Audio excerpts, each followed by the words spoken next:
ఒరే ముళ్ళపంది రా వస్తానా ఏంటన్నా కూర్చో.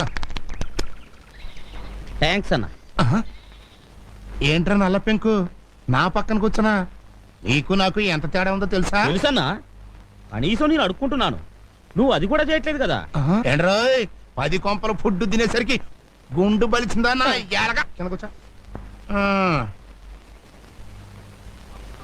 ఒరే సేమ్ పంది అన్నా, సిల్లర ఎంత ఉందిరా? జేబులోనా బ్యాంకులోనా? నీ ముఖానికి బ్యాంక్ అకౌంట్ ఒకటా? నీకు లేదా? మోయ్ ఏదో పెన్షన్ లేచామంటే నరుకుతా. తొందరరా ఒక ఆట వేసుకుందాం, చేయి గొలగొల్లాడుతుంది. ఉండనా, ముందన్నం తినాలి, ఆలస్యం తింటే ఆరోగ్యం పాడైపోద్ది. ఏం కూరలరా? ఏముందిలే అన్న, చేపల పులుసు, చింతసూరు పప్పు, కోడిగుడ్ల ఫ్రై, 2 పచ్చళ్ళు. మీ ఇంట్లోంచి పెరుగు పంపిస్తే ఈ పూట ఎలాగో గడిచిపోద్ది. తమరు తినే భోజనం ప్రైమ్ మినిస్టర్ ఆఫ్ ఇండియా కూడా తినలేరు, అదృష్టవంతులు.